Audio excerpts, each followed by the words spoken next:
Good day, everyone. Welcome, and thank you for joining us today on our webinar with our expert from RGP, GASB 87 compliance. It's time to get ready. So my name is Andrew Bazil, and I'm a solution consultant here at EZLease.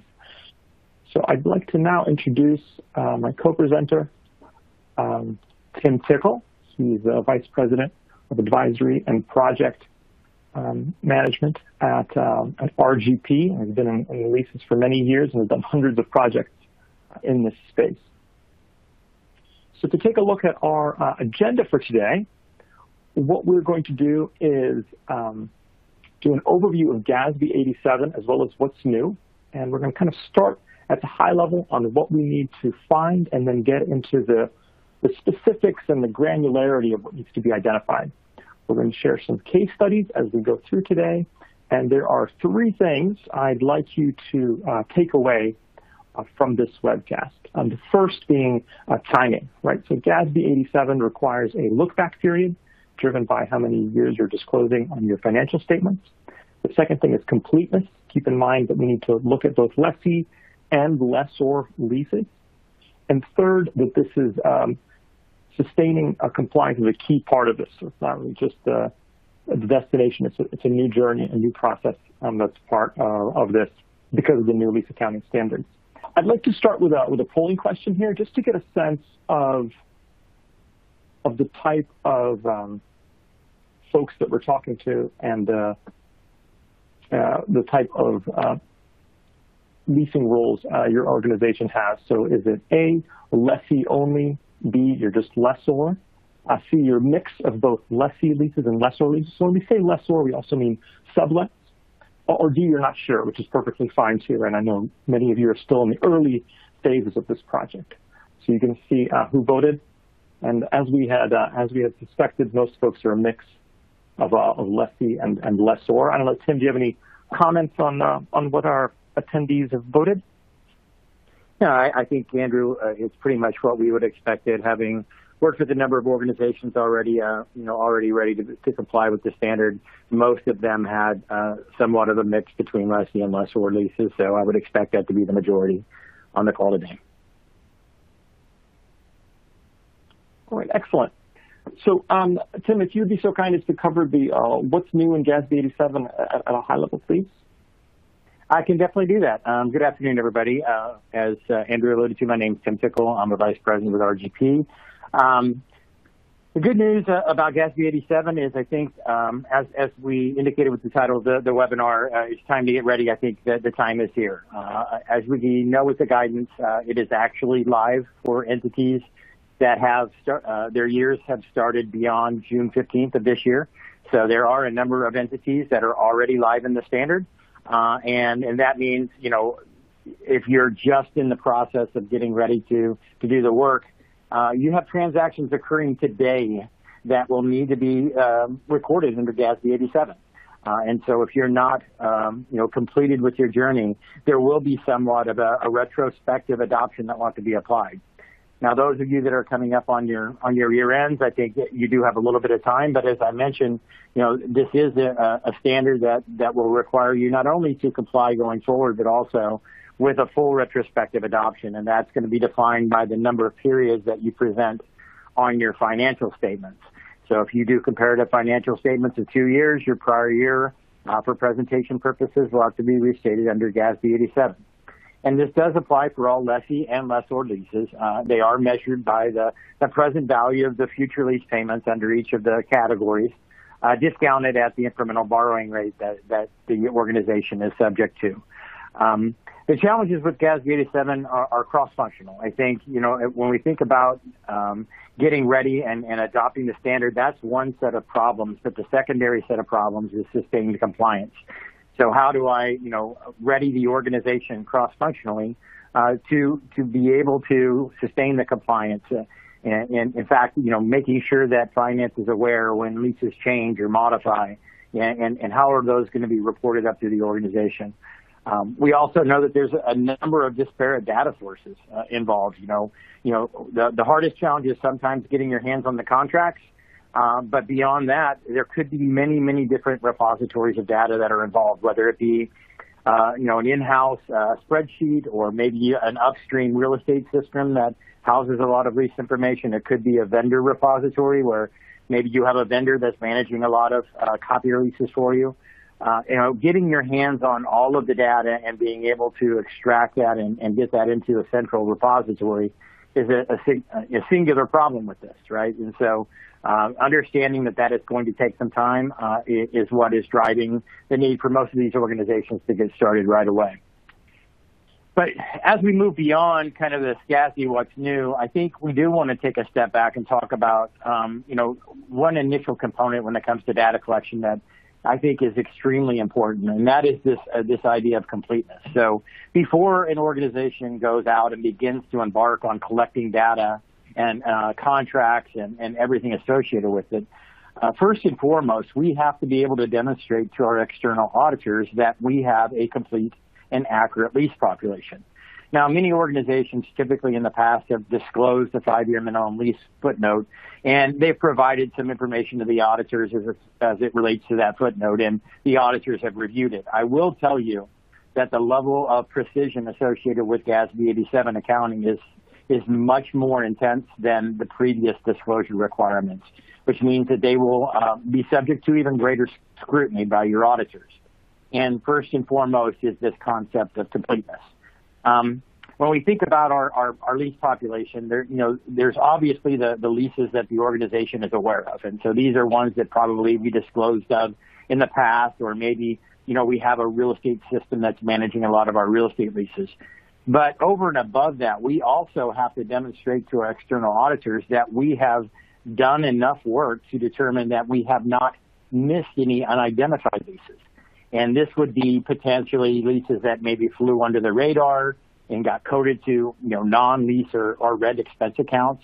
Perhaps it's embedded leases. So these are contracts that in the past, were service contracts or supply contracts that involved the use of an asset that now under GASB 87 qualifies to be capitalized on the balance sheet. So this complete and accurate lease population, you have to be able to demonstrate to your external auditors that you have done enough work to say that you have not missed anything significant. And that covers not only your identified leases, but more importantly, those unidentified leases. How did you determine that you haven't missed anything? And all of that needs to be accumulated and documented so that the external auditor can see that assessment process. So, Andrew, maybe you could take the audience through a state and local case study that kind of detailing out the complexities of data collection in the GASB space. Yeah, thanks, Tim. So the first case study we want to do is around a state and local government. So they had to adopt GASB 87. They weren't adopting early or anything like that. And they explored outsourcing the entire process, doing it in Excel on their own and getting software. And the leasing, they found it was being done by multiple departments. Part of the project would have to be to centralize the leasing administration and accounting process. And last I checked in, we're almost done with their kind of building the sustainable process, and we're just dealing with some edge cases and additional tracking. So just to tell you a little bit about their portfolio, they had 150 contracts, but under those contracts were 210 leased assets, right? So some contracts had enough material assets underneath them, leased assets, that they have to track them separately. They have an airport as part of their scope, so they leased out hangars there, and so therefore they have to do lessor accounting. All the lessor leases were in one place. They had to go for that, but the equipment was housed across multiple departments, which is very common in the projects that we do. So as part of the initiative, they gathered as much data as they could, and they viewed their recurring payment stream to see if there was any other activity that they that looked like it could be a lease. They're a 6/30 year end, so therefore they have to adopt by 6/30/2022, but with a 1-year look back, right? So they really have to get started very soon. Their first goal was a rough calculation before the end of 2020, just a sense of what it would be. And then their goal was to get all the data and abstract all the leases by April 2021 so they could get going in early summer. So the challenges that they shared when we spoke to them was they said it was difficult to know what to look for, right? So and kind of where to go. So that's what Tim's going to get into next, is kind of what we're looking before we actually getting where to look. Some leases were missing amendments, which is quite common, right? Older real estate leases weren't all up to date, so they go back to the source. And the last thing, I'm sure you can relate to this, is that they said it was difficult to get other departments to get them data to basically care about this project, right? So they have to go back a few times and explain why this was so important. So the results they shared with us and some of the lessons learned, they said they wish they had started earlier, that they started before the state that they're in, the state government that they're in, and the other municipalities they kind of shared notes with, but still they said they wish it had started about 6 months earlier. They also said they wish they had picked the methodology before starting to collect the leases, whether it was outsourcing or Excel or the software that they get, so they knew kind of where all the information to land and exactly what to look for. The estimate that they got at the end of 2020 was actually closed, which is kind of unusual in these projects. Most folks tend to lease more than they think they. So I don't know, Tim, how does this compare to the projects that you've seen?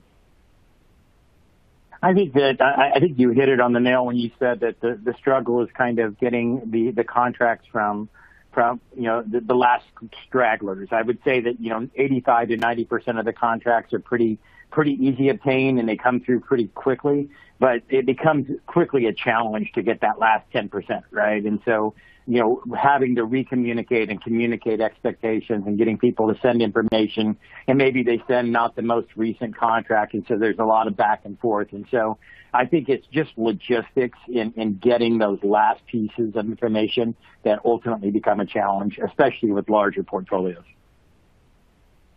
Yeah, that's right. I mean, what we see in successful projects is whenever we ask for information, we're as specific as possible as to exactly what we need, rather than just get me the lease. Like what we're looking for in the lease tends to lead to success. So let's do another polling question here, where we want to just understand where you are in your adoption process of GASB 87. Share the results here. I'm not surprised to see that most folks are still starting to, they're starting to gather the data. That is a time-consuming and challenging process, as we've discussed before, right? Whereby we're just trying to ascertain everything that we have and looking at it. And some folks haven't started yet, right? Because and obviously we're, for those of you 6/30 year end, you're in the annual reporting season and so forth. So I don't know, Tim, any comments on the results here? Yeah, I think the last time that I did a GASB webinar is about a month and a half ago, Andrew, and we were, the recipients were about 2% that were already adopted. So we are seeing an uptick in that, which is good. I think that there are some entities that were ahead of the curve, and also good to see that another, 60% have started gathering data and started their internal project. Again, this is not something that's done in a month or two. This takes a significant amount of time to move through and to make sure that you get it right. So, realizing that, I'm glad to see more people have stepped up the plate and began that process. Yeah, agreed. We're seeing positive movement. Okay. So back over to you, Tim. Great. Well, so I think the next section, what we want to talk about is some of the key data elements that are required from each lease. And I think before we kind of talk about this, I do want to, alert the audience that, before you go out there and start just gathering leases and gathering data, there is a component of the adoption process where you do have to look at certain policy elections and, more importantly, the impact of those into your data collection process. Most specifically is the materiality consideration. And so with GASB 87, there is a concept of materiality. Your materiality may be defined by a higher organization like a state or something like that, or you may have your own materiality. But at the end of the day, the expectation is that you're going to apply some level of materiality to your leases and scope a certain number of those leases out due to immateriality, and that is going to reduce the scope of your data collection. So if you are starting with data collection before some of that materiality work is done, you run the risk of collecting data that you don't need. Additionally, there's a component of the GASB 87 that requires the separation of lease and non-lease components in your leases. What that means is that if there are ancillary components to your lease documents, say like on real estate leases, you've got insurance and property taxes, etc., you have to separate out those into separate expense categories and only capitalize the rent component of that. Likewise, on the equipment side, if you've got an office copier lease that has repair and maintenance in it, you are required to strip out the expense associated with repair and maintenance and record that separately and only capitalize the amount of the contract that's attributable to the asset. So those are a couple of things that are important to understand what your organization is doing as it does go into how you collect data and how you ultimately get it into your system. But when we start thinking about the key data elements in general, I think on real estate leases, and again, there's probably about 15 to 20 that everybody on the call could probably identify. Yeah, you're going to need those types of data, like who's the vendor, what's the start date, what's the end date, what's the payment amounts, are there any escalating payments, what's the type of asset, et cetera. But then, depending on the organization and how they want to actually use the system that they're implementing, there's a number of optional fields that could, greatly increase the number of data elements that you've got to collect. On real estate leases, I think we see on average anywhere from 60 to 100 critical data fields that are being abstracted out of every contract. And likewise, on equipment leases, it's somewhere in the 25 to 40 range. Now, why is that critical in determining the data collection? When we think about data collection and the overall project of GASB 87, this is the most time-consuming element of the project. And as you can see here, on average, we're looking at about 1.5 to 2 hours to abstract those 25 to 40 critical data elements from an equipment lease, and up to 3 hours for a real estate lease. So in the example that's provided here, I've got 100 leases, 80 of which are real estate and 20 that are equipment. As you can see, when we abstract out the hours necessary to capture the data, we're looking at almost 300 hours worth of work. And that's only on 100 leases. And so if you're thinking about, if I've got 1 or 2 people that can dedicate 40 hours a week to this, we're looking at well over a month just to capture the data elements. An added component of this is the fact that the data is changing while you're doing this. So those 100 leases are modifying and new leases are occurring. And so you actually have to have processes to identify what is changing while you are actually abstracting data so that you can come back and collect that and get that into your system prior to go live. So this is and when we think about the challenges to most of our organizations in adopting the standard, this is where most projects end up falling down. And by falling down, I mean they end up, increasing the time it takes to get adopted.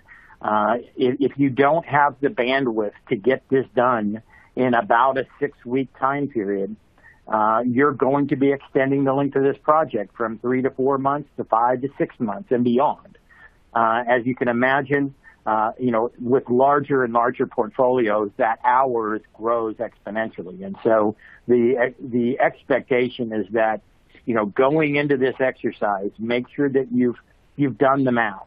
You've estimated out what you think the time commitment is going to be, and you balance that up against your resources and what you have commitment to. What we often do is, at RGP, we often help our clients in this exercise because they just simply don't have the internal bandwidth to get it done in the amount of time that they need. So that's, I think, just a watch out as you're going through here. Do the math. Make sure that you understand, the implications of the size of your portfolio. So let's kind of, bring some life to this and talk about it in the concept of a real education case study. So this was a large university system on the West Coast that we helped prepare and adopt GASB 87. And I think the challenges with this one, they had well over 400 real estate leases and an unknown quantity of equipment leases. The reason why we say unknown is because they had never disclosed the equipment side of their portfolio in their financial statements as part of their 5-year footnote. And so it truly was an evergreen field of leasing that they had to identify and understand. Now, one of the good components of it was that because they were a large university that reported up through a state, their materiality threshold was extremely high, which meant that once they did evaluate the equipment portfolio, they were able to make a case to the auditors that the equipment side of their portfolio was immaterial. And so it basically scoped out all of their equipment leases from GASB 87. Now, that did take time and energy to understand what they have to be able to prove to the auditors that it was not a material component of their portfolio. But it kind of goes back to the conversation I was having as to understanding what your materiality is, because it could potentially save you time and energy. In this case, we were able to completely exclude all of the equipment leases. Now, when it came to data collection, obviously with 400 real estate leases, that's an extremely large amount of data. Now, one of the benefits that we had here is they did have a real estate office that leveraged it was a real estate administration system to manage all their real estate leases, which meant that about 75% of all of their data elements are already captured in an upstream system.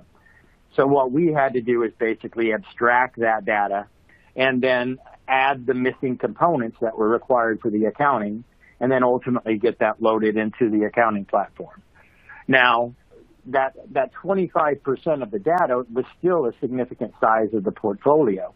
And when the organization looked at resources and bandwidth, they quickly found out they didn't have enough available resources to do that. So RGP developed a method of partnering with them along with some grad students in order to collect that data.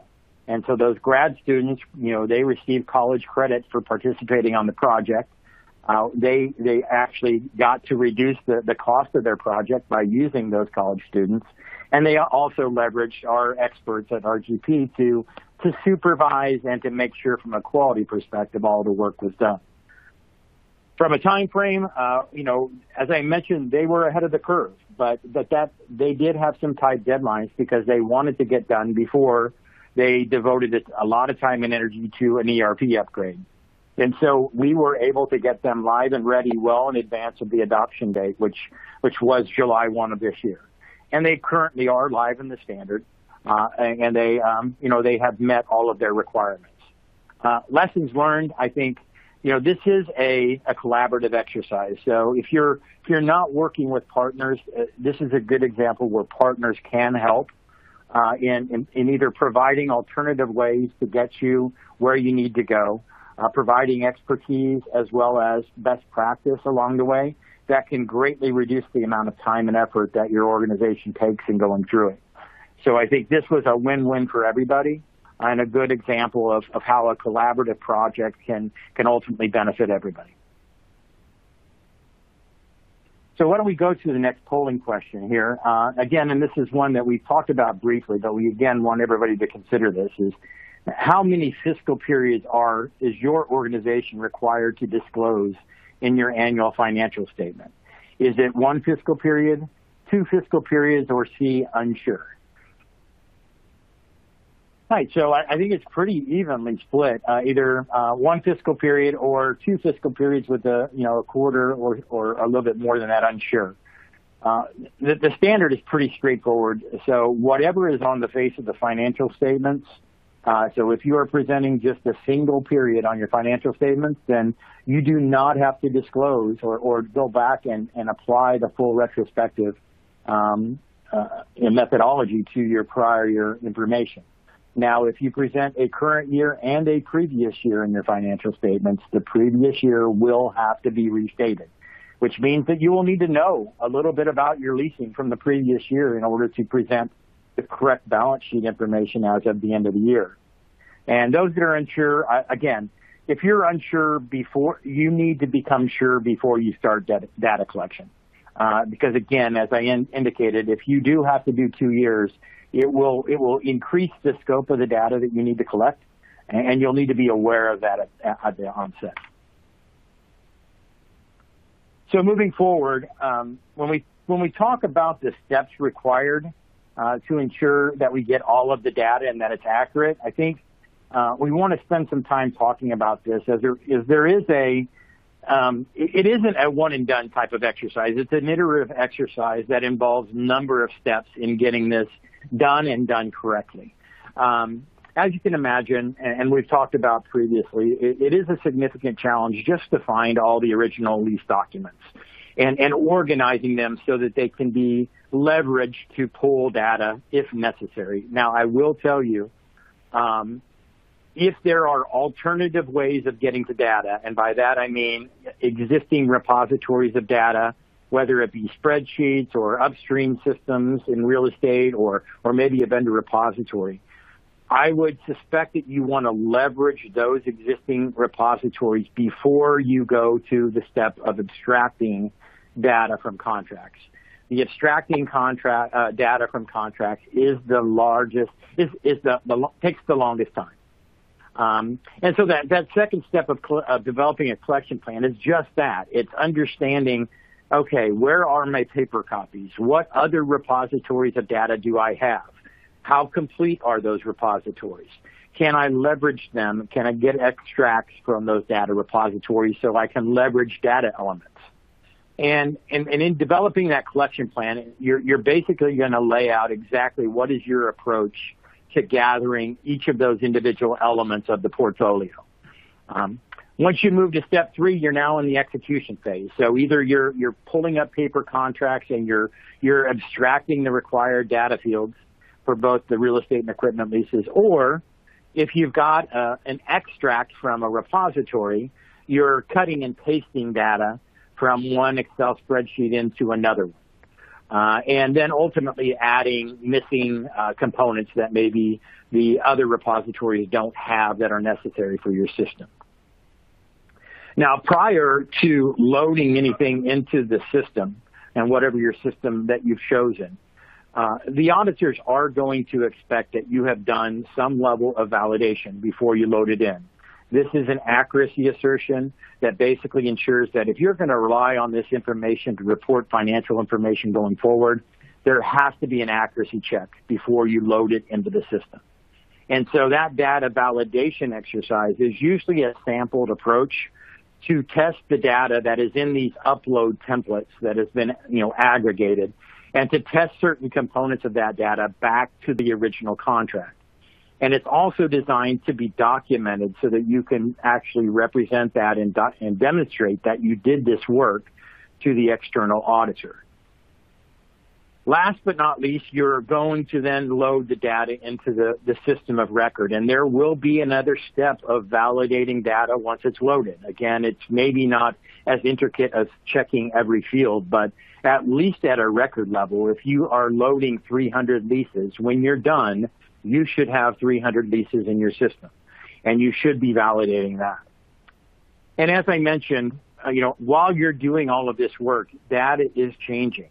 And so you're likely going to have to do all of these steps one final time right before you go live, as there is an incremental data set, that is meant to pick up all of the changes that have occurred while you're going through this process, such that you just ultimately catch up your system all the way up to the date of go live.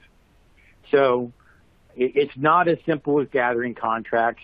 It does require a lot of knowledge and, planning and organization to move through this in an efficient manner. As I mentioned, this is the most time-consuming aspect of the project, and it's probably the most risk. There's probably the most risk involved in this part too. So make sure that you cover that from both a validation perspective as well as just making sure you have bandwidth to complete it. Now we'll take a second and kind of, pivot a little bit to a healthcare case study. So this is another organization that's GASB 87 compliant. And within the healthcare space, they have their own intricacies that can challenge with the adoption of GASB 87. In this particular case, this was a healthcare organization, had over 300 real estate leases, but the challenging component of their project was the fact that healthcare is typically impacted extremely by this concept of embedded leases, where vendors will allow us the use of a big piece of medical equipment, and they'll only charge us for the supplies that are involved. And so in going through the completeness component prior to data collection, we had to work with the client to review well over 300 contracts to determine whether or not any of those contracts met the criteria as an embedded lease under GASB 87. And then if they did, there was an additional step called fair market value allocation that was required to determine how much of the contract was attributable to the asset and how much to load into the system.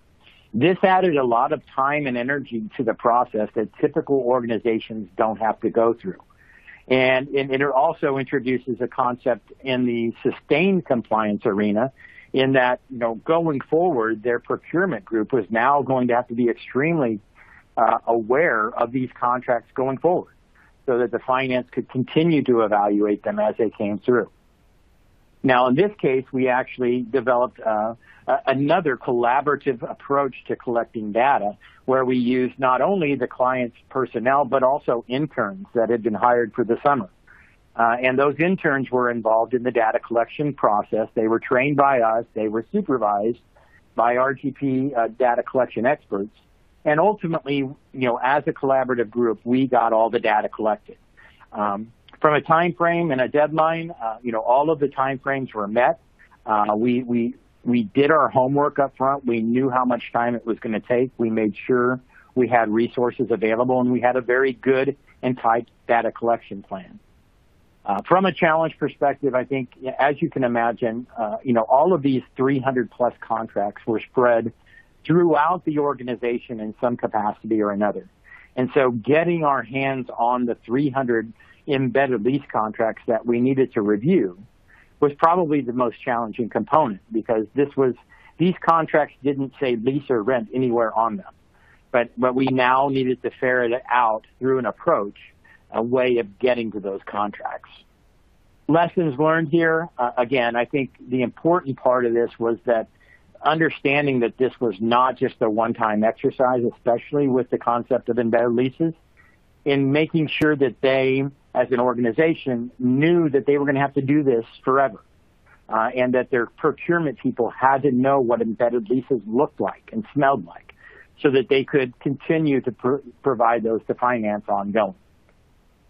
Andrew, anything you want to add on any of the data collection components that I've talked about as well as the case study? No, I think that was a really good point that they faced that challenge of the fact that there would be contracts that didn't say rent or lease anywhere on them, right? Unique, because we talk a lot about real estate and equipment, but IT and other departments may generate these embedded leases, really service contracts that need to be explored and considered as part of this. Andrew, do you want to take them through the next polling question?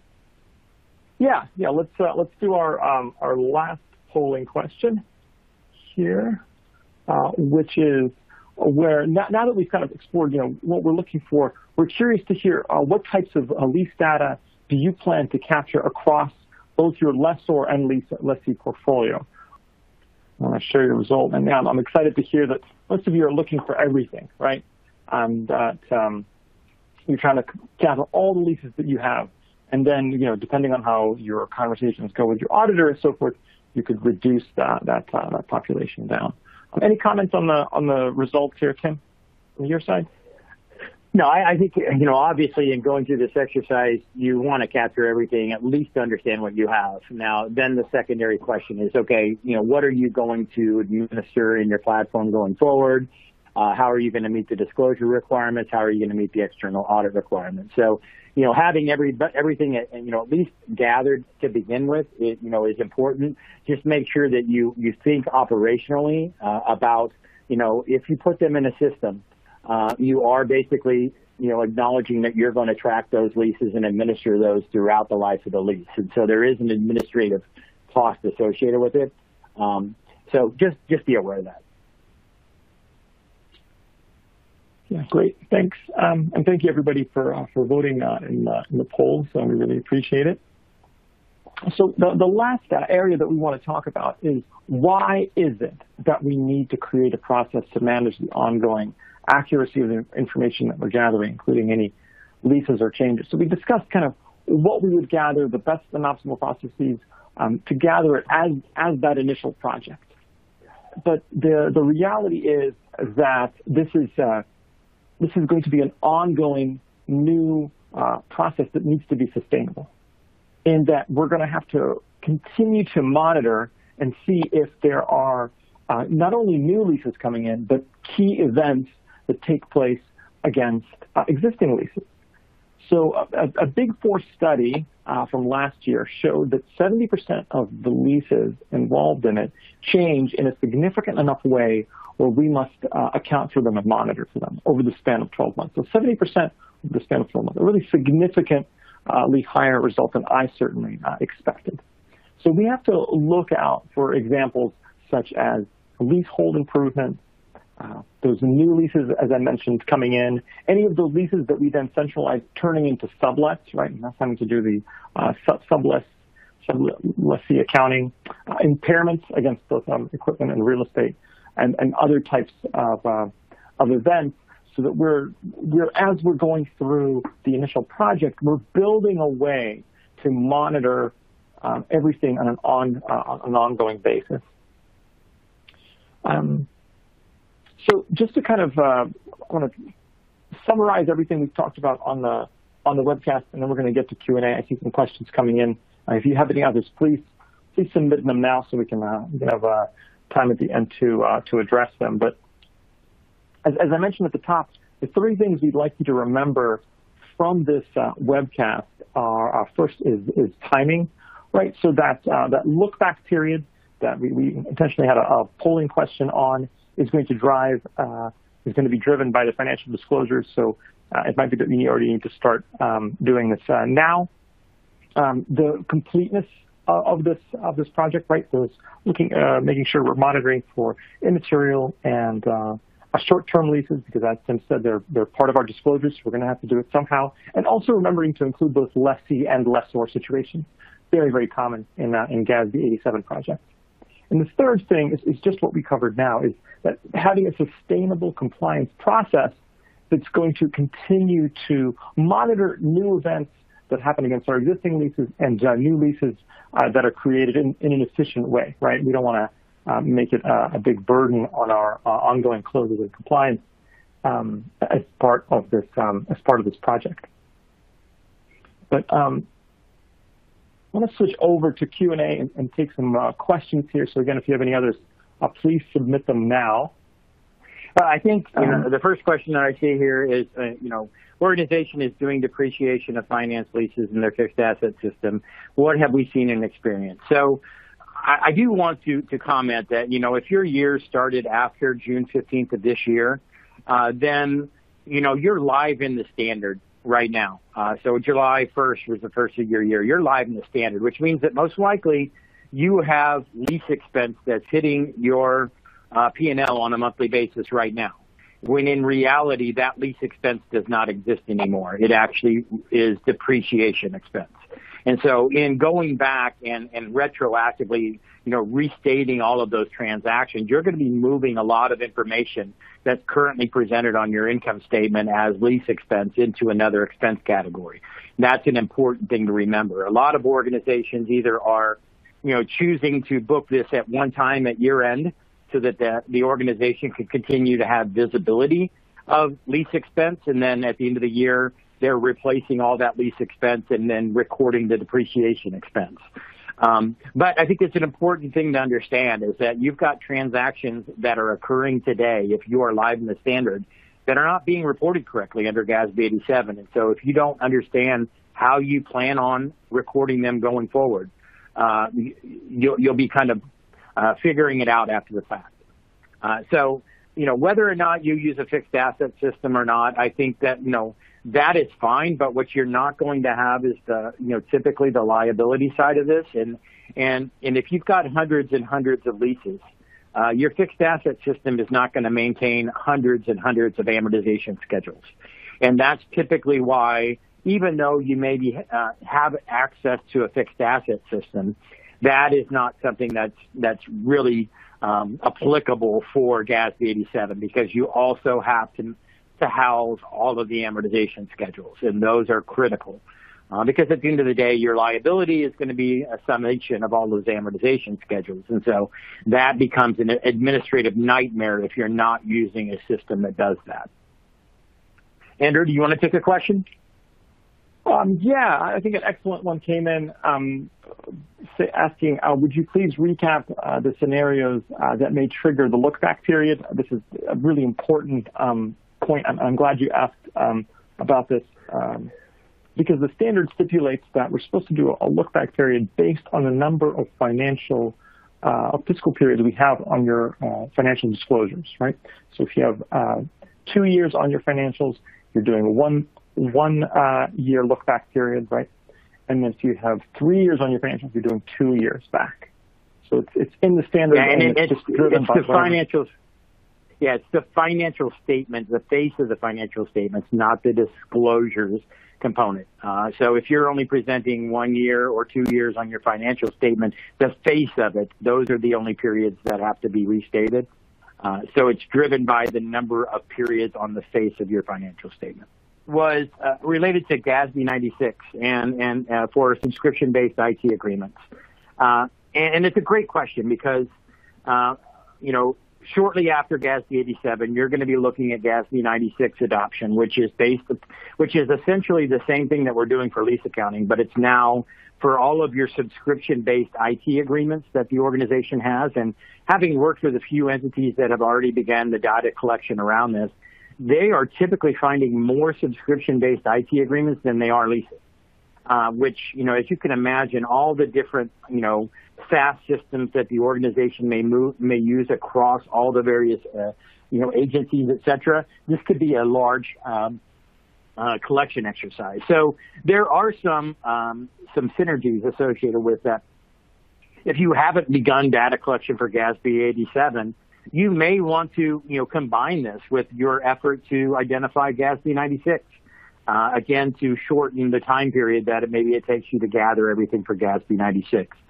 So just be wary that the process that you're doing for GASB 7 will most likely be repeated again in about a year for GASB 96. And so, as you're going through it, things work well for GASB 87, how you did it and how you communicated, et cetera. Take note of that. Because again, you're going to be using those same techniques to identify and find these GASB 96 contracts. So be wary of that and plan on that accordingly. Again, it will be as large of an exercise, if not larger, to accumulate all of those contracts and to understand what you have as a population. And unfortunately, we've never disclosed these before, so this is going to be an initial discovery effort that we have no idea what we're starting with, right? So it may take longer, probably will involve reaching out to more functional groups because each one of them could be using their own versions of platforms, et cetera, to help them in their daily life. So just keep that in mind as you're moving through this. There was one that asked how GASB 87 is different from ASC 842. ASC 842 is the public FASB version of the lease accounting standard, and the main difference between the two, despite that, the GASB requires a full retrospective adoption. Under 842, you can make an election to not do that. 842 also has two classes of leases. They have operating and finance, whereas under GASB 87, you only have one class, which is a finance lease. And so under 842, you will continue to report lease expense for your operating leases, whereas under GASB 87, everything is now flowed into depreciation expense.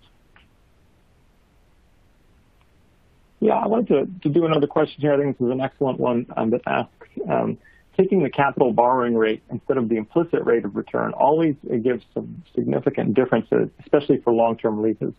What's the best way to decide the percentage of rates to use?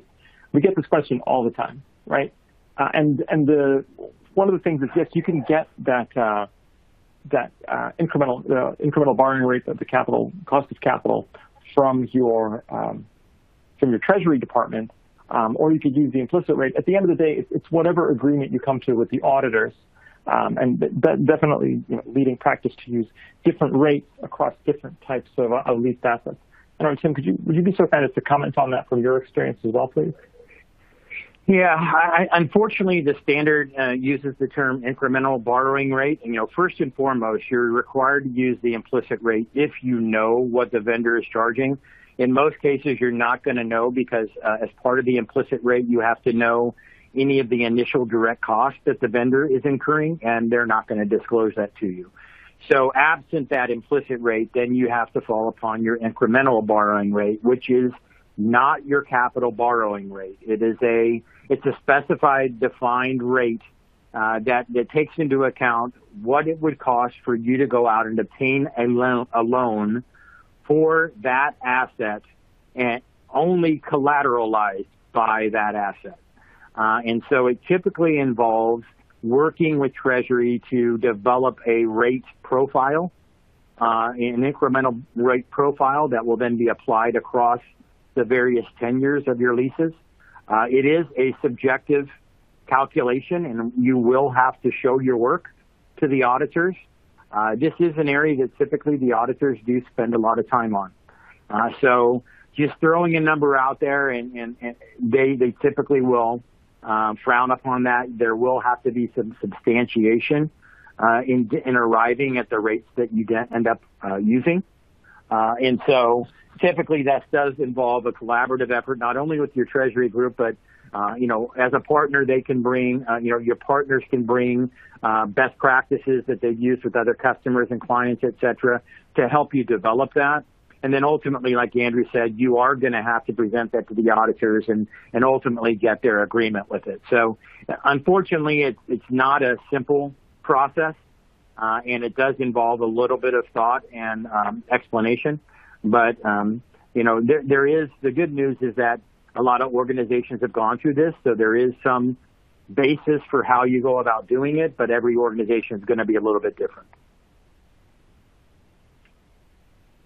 Next question was, we mentioned disclosing for short-term lease expense. It's part of the quantitative disclosure component. So, we demonstrate in the quantitative table, it's just a one-line thing. And typically what we see is our clients are rather than utilizing a system to capture all that, they're basically trying to segregate that activity into a separate GL account so that they can, at the end of the year, they can simply go out and pull that GL account. Now, the level of precision with that disclosure is going to be much less than all of the other accounting associated with GASB 87. So to the extent that you miss certain transactions, et cetera, that are immaterial, it's probably not a big deal. But at least as an organization, you do want to, figure out how you can aggregate that, if only in just a single general ledger account or something to that effect. We talked briefly about, disclosure requirements. So with the new standard, there is a whole new disclosure requirement associated with it. And the significant component of it is the new quantitative disclosure that requires you to disclose a lot of quantitative information about your leasing portfolio. And the biggest challenge here is that if you're not using a system to gather this information or using a disclosure report from a system, then you're going to have to create a lot of that disclosure manually, and that is a significant amount of manual work. So as you're evaluating platforms, et cetera, they should have this disclosure report out of the box, and it should be also supported by the supporting information that ultimately can be used to audit the disclosure. So if you're looking at a vendor and they're showing you a disclosure report, they should also be showing you that you're receiving all of the data that supports all of the numbers on the report so that you can easily provide that to the auditor. So the good news is a lot of the systems have this as a canned item, right? So you're going to be able to leverage that. Keeping in mind that some of the items may require you to either, if they're not in the system, you may have to get them some other ways, like short-term leases, et cetera. But at the end of the day, that's the significant component of it. There is a qualitative disclosure too. It's more of a narrative. But again, that's not nearly as time-consuming as the quantitative.